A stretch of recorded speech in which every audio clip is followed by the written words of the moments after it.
pas simplement le maire que je suis et l'équipe municipale qui sommes victimes de ces insultes et de ces attaques, c'est toute une population, quoi. Et donc ça, pour moi, c'est vraiment insupportable. J'estime que le combat que je mène est un combat juste et un combat pacifiste, un combat non violent. C'est eux qui prônent la violence, c'est eux qui prônent la division, c'est eux qui stigmatisent une partie de la population.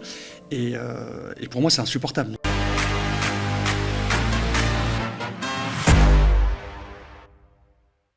Depuis qu'une rue de Stein a été symboliquement et provisoirement renommée au nom de l'épouse du prophète Mohamed dans le cadre d'un projet citoyen artistique célébrant des femmes inspirantes, le maire de la ville, Azdine Taibi, et les élus sont la cible d'une vaste campagne calomnieuse et raciste sur les réseaux sociaux.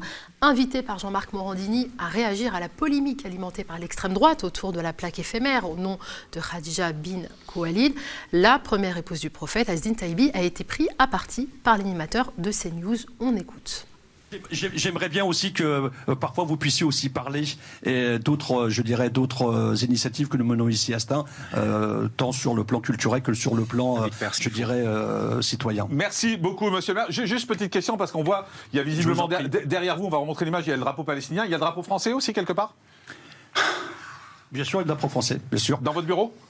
Je crois qu'ils sont côté à côté. Mon bureau est assez grand, il y a le drapeau français, et puis il y a le drapeau aussi italien, il y a le drapeau marocain, il y a le drapeau de toutes les villes de coopération. Nous sommes en coopération avec l'Algérie, avec le Maroc, avec l'Italie, avec l'Allemagne. Voilà. Comment? Il y a le drapeau israélien aussi? Comment? Il y a le drapeau israélien aussi? Non, il n'y a pas le drapeau israélien, il y a le drapeau palestinien. Merci, monsieur le maire. Bon résumé. Voilà. Maire PCF de Stein, on fait une pause. Offusqué par la présence d'un drapeau palestinien dans le bureau du maire, Jean-Marc Morandini, actuellement jugé pour corruption de mineurs, crée ainsi une nouvelle polémique qui va nourrir la violente offensive dont vous êtes déjà victime. Azdine Taibi, alors bonsoir une nouvelle fois. Je vous remercie énormément d'avoir accepté notre invitation et on tient ici collectivement à exprimer notre soutien. Une première question toute simple, Azdine Taibi, comment allez-vous? Très bien. Très bien. Très bien. Je ne vous cache pas, il y a encore quelques temps, forcément, j'étais assez affecté moralement et je pense que c'était partagé, y compris par mon équipe municipale, puisqu'on a pris ce coup de manière forte et de manière collective. Mais très bien, c'est bien dans le sens où cela me conforte et cela nous conforte dans les combats que l'on mène. Et quelque part, on tape là où ça fait très mal. Donc... Oui, vous l'avez rappelé, effectivement, vous n'êtes pas seul à être insulté, harcelé. Toute l'équipe municipale de Stein est également la cible d'insultes publiques depuis cette terrible séquence de l'ex-porte-parole d'Éric Zemmour, Garen Schnorr-Okian, donc j'espère que je n'ai pas écorché son nom à consonance étrangère, brandit le trombinoscope du conseil municipal.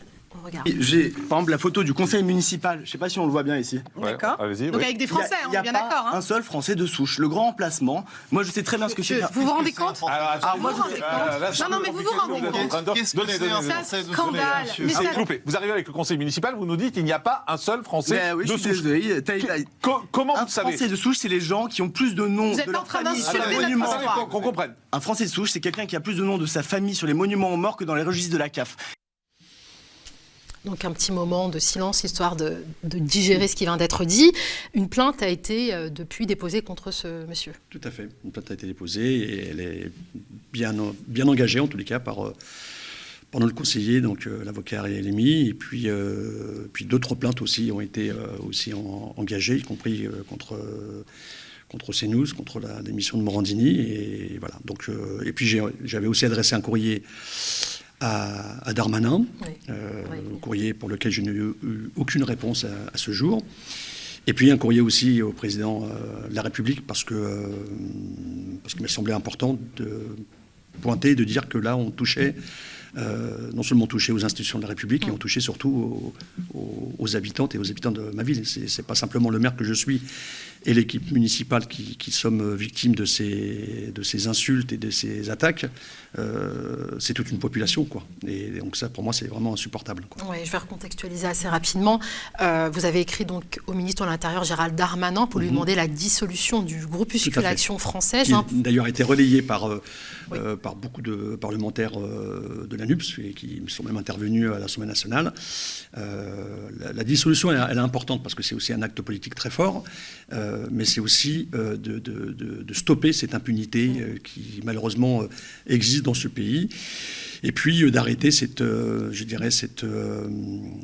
le fait de s'indigner de manière très sélective, parce que selon la situation, l'indignation n'est pas la même, elle n'est pas portée de la même façon, quoi. Ouais, ils étaient à peu près 15 militants d'extrême droite, d'Action française. Ils se sont introduits, cagoulés dans la cour de la mairie de Stein, en scandant des propos racistes et islamophobes à l'encontre de l'équipe municipale. Ils se sont filmés, ils ont eux-mêmes diffusé ces vidéos, et ils ont revendiqué même cette attaque raciste. Ils sont pris également à ces plaques de rue provisoires qui avaient été mises en place dans le cadre du projet. Ils les ont recouverts d'autocollants avec des noms de femmes qu'ils jugent beaucoup plus françaises. Et l'un d'eux a même tenté de mettre le feu à une poubelle en y plaçant un fumigène allumé. Alors, vous avez écrit cette lettre. Le ministre de l'Intérieur n'a pas répondu. Est-ce qu'il a au moins condamné publiquement cette attaque ? Non, pas du tout. Aucune condamnation. 2 parlementaires de l'ANUPS sont intervenus sur ce sujet. Oui. Et Darmanin a dû répondre à un des parlementaires, mais en répondant totalement à côté, quoi. Comme à son habitude, effectivement, diversion. Et on noie le poisson, c'est bien Gérald Darmanin. Effectivement, c'est le député Thomas Porte qui l'a interpellé pour qu'il réponde de son inaction face à l'extrême droite. Et voici la réponse de notre ministre. Je propose, pour être très cohérent, que lorsqu'on dénonce l'extrême droite, on n'accepte pas ses votes.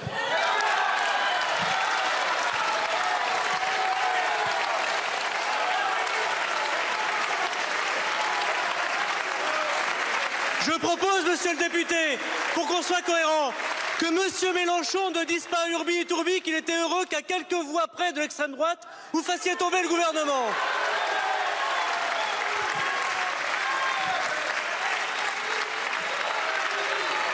La vérité, monsieur le député, c'est que vous vivez grâce à l'opposition avec l'extrême droite.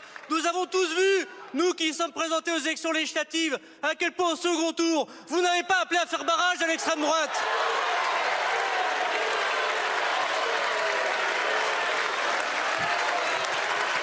Monsieur le député, nous qui avons dissous Génération Identitaire, je vous propose que pour manger avec le diable, il faut prendre une grande cuillère. Azine Taïbi, une réaction peut-être à cette réponse ? Oui, une réaction. Je ne suis pas surpris qu'il ait répondu à côté, parce qu'il est aussi responsable de cette situation. Il est même en très grande partie responsable de cette situation. Et puis je pense qu'il est quelque part même très gêné, compte tenu de ses affinités très proches avec Action française, et puis avec cette mouvance. Donc voilà, donc il est plus facile de renvoyer la responsabilité sur les parlementaires de l'ANUPS et plus particulièrement sur la FI, que de devoir répondre clairement à une question sur la dissolution de l'Action française. On verra bien. Alors, certainement que ce sujet-là sera possiblement réglé à un autre niveau. En tous les cas, j'attends pas grand-chose de ce ministre Darmanin, qui d'ailleurs en ce moment, comme par hasard, est en train de nous sortir une loi sur l'immigration. Donc tout est bien organisé de sa part, quelque part. Tout est bien huilé. Et puis, y compris, je pense qu'il se prépare.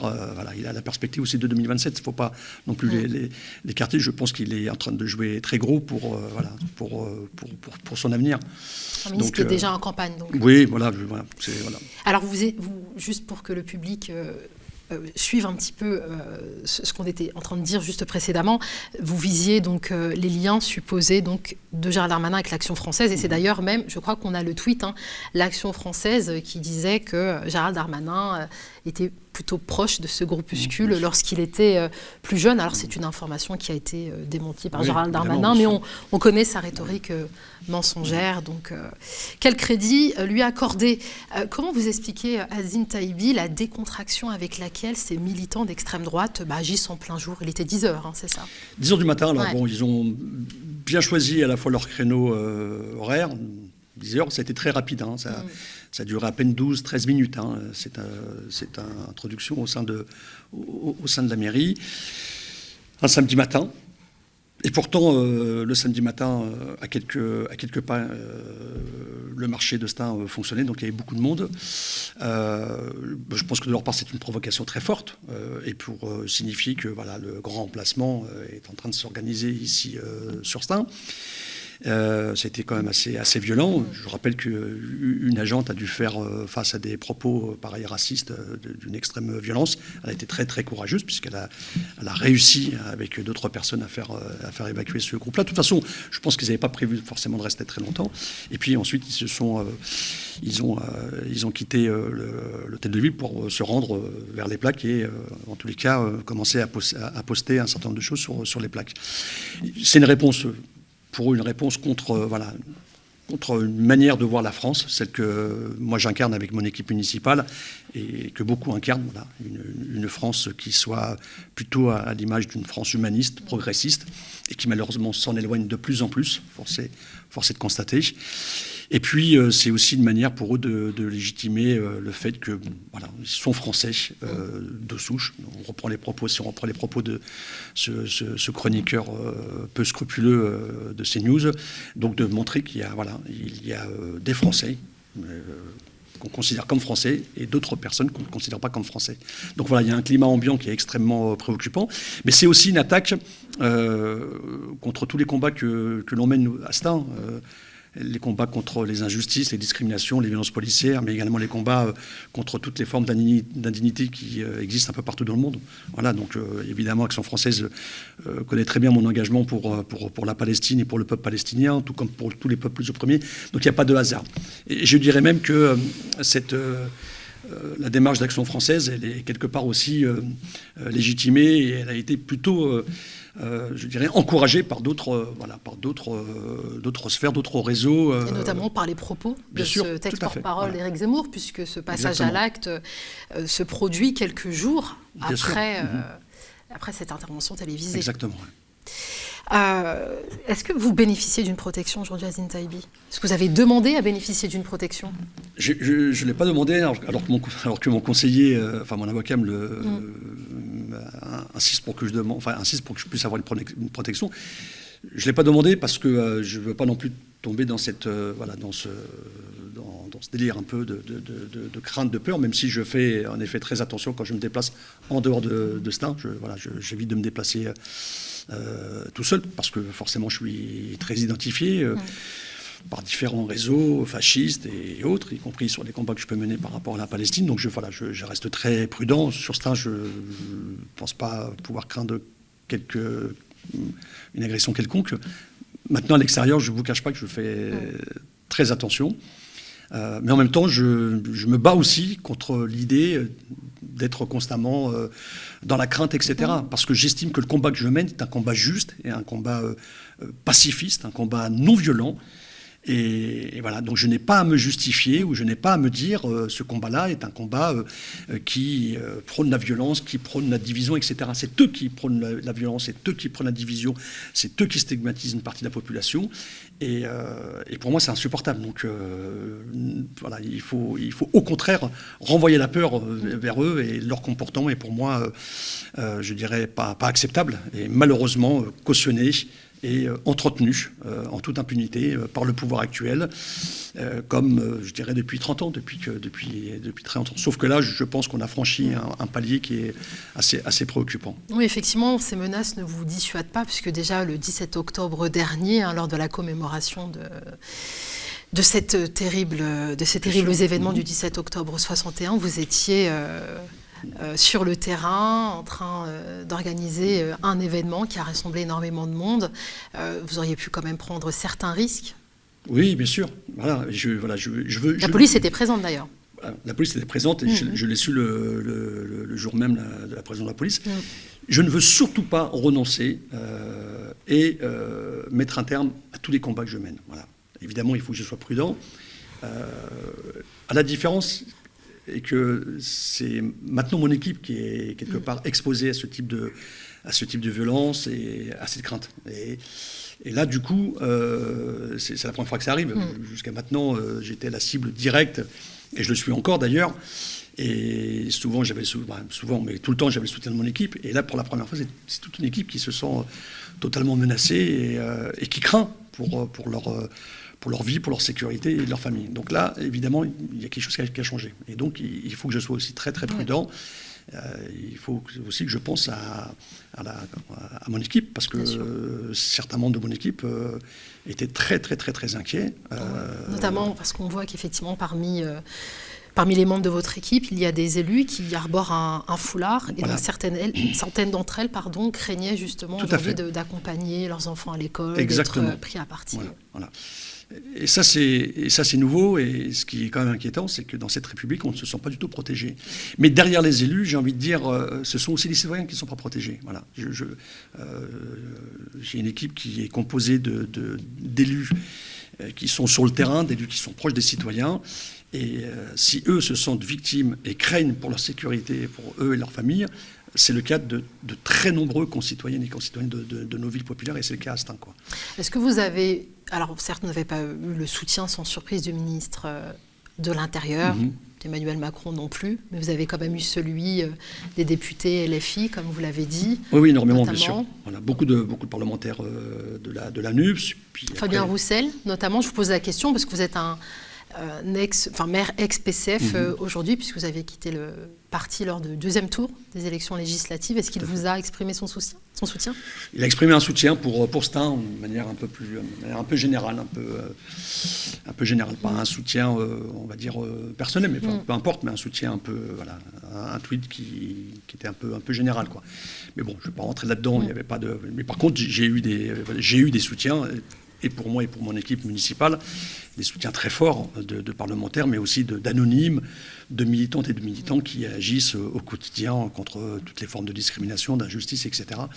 Et ça, c'est important. Et surtout, le soutien de nos habitants, parce que les habitants ont bien compris que les combats que nous menons, ce sont pour servir nos habitants et faire en sorte que nos habitants ne vivent pas parfois dans la peur, dans la crainte, dans la stigmatisation, et ce qui est malheureusement souvent le cas au quotidien, quoi. Effectivement, des habitants qui vous soutiennent. Vous êtes maire depuis 2014. Vous êtes aimé de ces habitants qui ont organisé un rassemblement surprise pour exprimer leur soutien, avoir un soutien envers vous, un soutien envers votre équipe municipale, et vous avez été... qui a dépassé largement la ville en plus. Exactement, vous avez été accueillis par une haie d'honneur, ils étaient 200 personnes, là où d'autres politiques sont hués. Qu'est-ce qu'on peut vous souhaiter, Azine Taibi ? De garder le courage, et puis d'être digne, et puis de continuer le combat et de faire en sorte que ce combat-là soit un combat encore davantage partagé par plus de personnes. Voilà. Et de faire en sorte que dans cette République, des dispositions très sérieuses, ça passe par des lois, mais pas que par des lois, soient prises pour protéger l'ensemble des concitoyens et des concitoyennes qui vivent dans ce pays, qu'ils soient de nationalité française ou pas. Ils doivent toutes et tous se sentir protégés et enfants de la République, quel que soit leur parcours, etc. En tous les cas, c'est le combat que je continuerai à mener, et de manière encore plus forte, avec mon équipe et puis bien avec d'autres, quoi. Merci beaucoup, Azine Taibi, maire de Stains depuis 2014, et très aimé de ses habitants. On exprime encore ici notre soutien total à vous et à votre équipe municipale. Alors, je le rappelle en conclusion, le média a absolument besoin de vous pour continuer à exister. Nous sommes en difficulté, nous risquons de devoir interrompre ces programmes faute de moyens financiers. Alors la solution, bien évidemment, elle est entre nos mains, on le répète beaucoup et on le sait, on s'en excuse d'ailleurs aussi pour ça. Mais la situation financière du média nous l'impose. On vous invite à apporter votre soutien sur le site soutenez.lemediatv.fr, ou bien vous pouvez faire des dons ponctuels ou encore mensuels. L'objectif, c'est d'atteindre 200 000 € avant la fin de l'année. C'est beaucoup, certes, mais c'est une goutte d'eau face à CNews et BFM TV. Alors on compte sur vous. Vous pouvez donner, vous pouvez soutenir, vous pouvez partager nos vidéos. Alors peut-être avant de conclure sur le clip de promo, Azine Taibi, comment nous on peut vous soutenir? Peut-être, je ne sais pas si une cagnotte a été mise en place pour vous aider à supporter ces frais de justice, parce qu'il y a énormément de plaintes qui ont été déposées. Alors, pas forcément sous forme de cagnotte, mais déjà vous le faites en m'invitant à cette émission, et et je suis extrêmement touché. Je suis prêt à revenir. Et vous le faites de manière générale dans votre ligne éditoriale. C'est justement de parler de ce qui se passe. Et ce qui se passe à Stains pourrait se produire n'importe où. Et ce qui s'est passé à Stains, en réalité, ce ne sont pas simplement les élus que nous sommes et le maire que je suis, je veux vraiment insister là-dessus, ce sont les habitants qui sont visés là-dessus. Et je pense que c'est important que des médias comme le vôtre puissent donner la parole, puissent faire état, et puissent être le porte-voix de toutes celles et tous ceux qui vivent dans nos villes et quartiers populaires. Et c'est une fierté, c'est une richesse. C'est vraiment une richesse incroyable. Et c'est de cela que beaucoup essaient de piétiner, essaient de minimiser et de remettre en cause. Donc je pense que là-dessus, des médias comme le vôtre, et malheureusement très peu de médias jouent ce rôle important. Vous êtes quelque part une contre-offensive face aux médias comme CNews, BFM, etc. Et en tout cas, c'est vraiment important. Et votre soutien est pour nous très précieux. Et voilà, je vous encourage à continuer à parler de ces sujets-là comme d'autres sujets. Merci infiniment Azzedine Taibi et merci à vous d'être aussi nombreux et nombreux à nous suivre. Plus de 800 000 abonnés à la chaîne YouTube. Si seulement 1% d'entre vous contribuent ne serait-ce qu'à hauteur de 5 € par mois, c'est gagné. C'est comme vous le rappelez Azzedine Taibi, un combat pour une presse libre, indépendante et qui effectivement offre une tribune, notamment aux militants, aux personnes politiques locales qu'on entend très peu ou qui sont après être passées dans ces chaînes d'information en continu la cible de campagnes calomnieuses et racistes. Vous restez connectés.